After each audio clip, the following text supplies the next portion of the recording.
Hello everyone, तो कैसे हैं आप लोग एंड वेलकम टू ऑफिस अड्डा 24/7, जहाँ पे अब बात करने वाली हूँ मैं CAIB स्टूडेंट्स के लिए, क्योंकि ये जो जब बात शुरू होने वाली है ये ABFM की बहुत इंपॉर्टेंट टॉपिक्स है और उस टॉपिक पे ये जो पॉइंट्स है ये बहुत इंपॉर्टेंट कवर करते हैं। बिकॉज अगर एग्जामिनर को अपना एग्जाम लेंदी बनाना है या टफ बनाना है तो ऐसे जो वर्ड्स हैं वो हमें डराने वाले हैं। तो यहाँ पे हम ये छोटे छोटे कॉन्सेप्ट्स उठाएंगे और उनको डिस्कस करेंगे। अगर आप भी एग्ज़ाम देने वाले हैं CAIB का कमिंग वाले एग्ज़ाम में, तो कमेंट्स में ज़रूर बताइएगा कि आपको ऐसा और कोई टॉपिक है जो डर लगता है या फिर आपको इसको बार बार सुनने की ज़रूरत पड़ती है। तो बार बार आप तो वो लेक्चर्स को ओपन नहीं कर सकते क्योंकि बहुत टाइम वेस्ट होगा उसे ढूंढना, देखना, चालू करना। इसलिए ये ऐसे क्रिस्प आपके लिए वीडियोज़ आ रहे हैं ताकि आप कहीं भी ट्रैवल कर रहे हो, आप कभी पढ़ रहे हो, आप पढ़ने का मन नहीं हो रहा है, तो आप एटलीस्ट आके ये छोटे छोटे कॉन्सेप्ट वीडियोस में अपने कॉन्सेप्ट को रिवाइज कर सकते हैं। तो यहाँ पे आज हमारा जो टॉपिक है वो है SWOT, जिसको हम लोग कहते हैं SWOT। ठीक है, तो आखिर ये क्या होता है? जब ये ऑर्गेनाइजेशंस होती है वहाँ पे हमें बहुत सारी चीज़ों को देख के चलना पड़ता है। ठीक है, कि जो ऑर्गेनाइजेशन है उसका जो एक बैक है वो कितना स्ट्रांग है, उनके अंदर क्या वीकनेसेस है, उनको किन चीज़ों से डर लगता है और उनके पास नई नई उम्मीदें क्या है। ये तो सब मैंने आपको हिंदी में बता दिया, पर बात आती है एग्जाम में, हिंदी तो नहीं चलेगी। वहाँ पे हमें चाहिए इसके क्या क्या वर्ड्स होते हैं और इसको हमें कैसे यूज़ करके समझना है। ठीक है, तो आज का हमारा जो टॉपिक है वो है SWOT एनालिसिस। तो आखिर ये क्या होता है, आइए इसको डिफाइन करते हैं।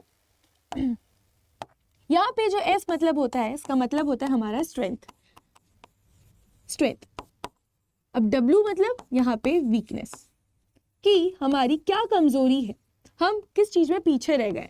ये अपॉर्चुनिटी जो हमें आगे जाके ग्रैब करनी और जो हमारे लिए एकदम दिख रही है। और थ्रेट्स, किन चीजों से हमें डरना चाहिए अपना पर्सनल लाइफ पे या फिर जब आप कर रहे हैं बिजनेस। तो यहाँ पे इवन ये जो एनालिसिस है ये हम अपनी लाइफ में भी यूज़ कर सकते हैं खुद को फाइंड आउट करने के लिए। जैसे अगर आप CAIB या JIB के स्टूडेंट्स हैं और आपको पता लगाना है कि आपका कौन सा सब्जेक्ट बहुत स्ट्रांग है, तो आप क्या करेंगे, उसमें अपनी स्ट्रेंथ निकालेंगे कि आपको वो जो सब्जेक्ट है उसमें कोई आपको हरा ही नहीं सकता है। ठीक है, फिर आप फाइंड आउट करते हैं कि कुछ ऐसे सब्जेक्ट्स होते हैं जहाँ पे आपको ना डर लगता है, कितना भी पढ़ ले आप वो भूलने लग जाते हैं।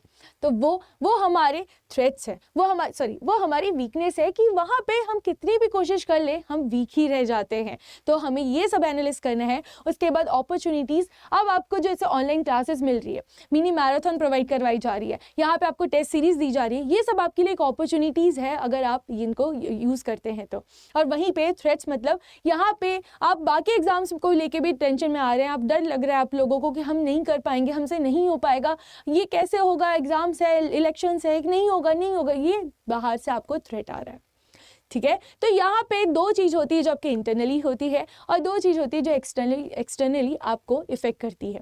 जो स्ट्रेंथ एंड वीकनेस है वो हमारी खुद की अंदर की कैपेबिलिटी है, पर जब बात आती है हमारी अपॉर्चुनिटीज़ और थ्रेट की, ये हमें एक्सटर्नली देखने को मिलती है। ठीक है, तो जब कोई भी ऑर्गेनाइजेशन सेट होती है तो उसे क्या करना पड़ता है, एक तो ऑर्गेनाइजेशन को अपने अंदर सारे काम करने रहते हैं, उसी के साथ उस ऑर्गेनाइजेशन को उसके जो कॉम्पिटिटर्स है, वो जो मार्केट है, ये जो पूरा इन्वायरमेंट है, जो स्टेक होल्डर्स है, उनके बीच में जाके सर्वाइव करना है।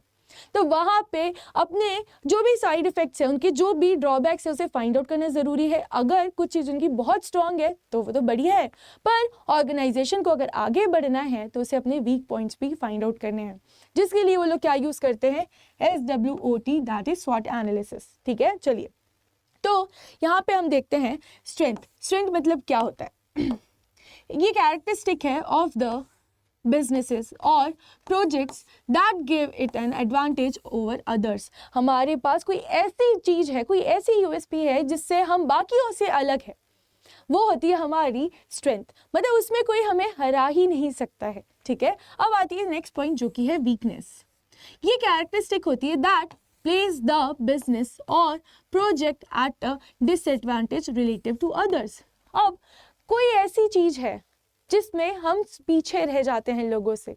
ठीक है, मान लीजिए एक बिजनेस है, अब बिजनेस जो उसका प्रोडक्ट है वो बहुत अच्छा प्रोडक्ट है, मार्केट में कोई ऐसा प्रोडक्ट बना ही नहीं सकता है।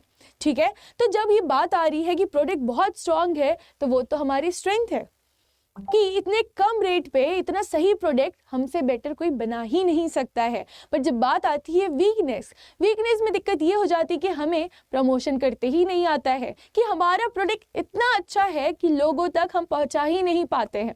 तो ये हो जाती है हमारी वीकनेस। आइए फिर बात करते हैं हम लोग फिर बात करते हैं थर्ड पॉइंट की, जो कि हमारी ओ, दैट इज अपॉर्चुनिटीज। कि अगर हम एक बिजनेसमैन है, सेम एग्जांपल हम कंटिन्यू करते हैं, हम देखेंगे कि हम बाकी जो वर्ल्ड है वहाँ पे भी जाके भी बेच सकते हैं, केवल इंडियन मार्केट से नहीं, हम उसको एक्सपोर्ट कर सकते हैं, हम जो वर्ल्ड ट्रेड मार्केट है वहाँ जाके बेच सकते हैं, लोगों से कनेक्ट कर सकते हैं। तो ये क्या हमारे लिए अपॉर्चुनिटीज है। आइए चलिए पढ़ते क्या लिखा है।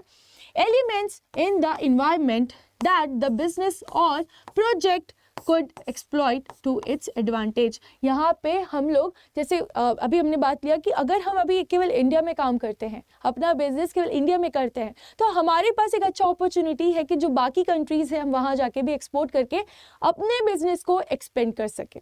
तो ये सब क्या होती है, ये होती है हमारी अपॉर्चुनिटीज। अब बात करते हैं लास्ट, दैट इज थ्रेट्स।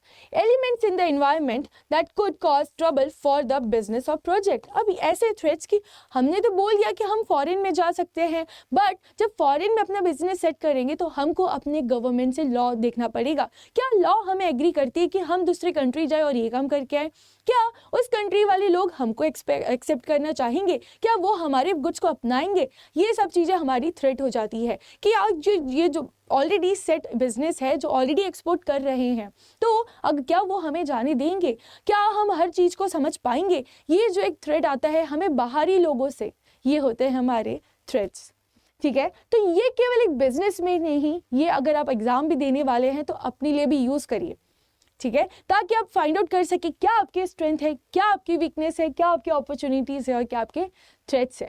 ये सब ऐसे छोटे कॉन्सेप्ट्स को जानने के लिए मेरे साथ और जुड़िए। हम लोग कल आएंगे एक न्यू कॉन्सेप्ट के साथ। अगर आपको ऐसे कॉन्सेप्ट्स में दिक्कत होती है तो कमेंट्स में मुझे ज़रूर बताइएगा। और अगर ऐसा आपको और कॉन्सेप्ट जानना है जो आपके CAIIB लेवल में है और आपको थोड़ा थोड़ा डाउट आ जाता है कि क्या होता है, तो ये आप बता दिया कहाँ पे पूछेंगे, कमेंट्स में ज़रूर पूछ सकते हैं। और एक और चीज़, आप लोगों के लिए बैचेस आ चुकी है, आप लोग जा सकते हैं हमारे इस बैचेस के लिए। बस आपको जाना है अड्डा 247 की साइट में, जहाँ पे JIB CIB और यहाँ पे जून 2024 में आपको हर चीज़ मिलने वाली है। महापैक, चाहे वो हिंदी में हो, इंग्लिश में हो, हर चीज़ इसमें आपको, टेस्ट सीरीज़, हर चीज़ मतलब जितना बोल दूँ उतना कम है, बिकॉज यहाँ पे आपकी अच्छी अपॉर्चुनिटी है। ठीक है, अगर आपको पता है कि आप ये कर लेंगे, आपने पता लगा लिया कि आपकी ये स्ट्रेंथ है, बट वीकनेस ये है कि आपके कुछ टॉपिक्स रह जाते हैं, तो आपके पास अपॉर्चुनिटी है। देखिए हमने यूज़ कैसे कर लिया अपने ये SWOT एनालिसिस को, हमारे पास ये अपॉर्चुनिटी है कि हमें हर चीज़ मिल रही है। तो why not go and grab this offers, because ये लिमिटेड टाइम के लिए रहते हैं और आपको पता है जितना डिले करेंगे उतना आपका प्रमोशन भी डिले होते जाएगा। तो ये अपॉर्चुनिटी को आप लोग जल्दी से लीजिए, बट आपको यहाँ पे करना पड़ेगा यूज़ कोड Y895, ताकि आपको यहाँ मिल जाए मैक्सिमम डिस्काउंट। जितना आपको मिलेगा उससे ज़्यादा यहाँ पे आपको मिलने वाला है डिस्काउंट। चलिए, तो यहाँ का सेशन आज हम यहीं एंड करते हैं। आई होप आपको ऐसे एनालिसिस अच्छे लगने वाले हैं और आप मुझे कमेंट्स में ज़रूर बताइएगा। दोबारा से बोल रही हूँ, अगर आपको ऐसे कोई डाउट्स हो या फिर आपको कोई ऐसे वर्ड्स या एनालिसिस में दिक्कत आती है। Thank you for watching.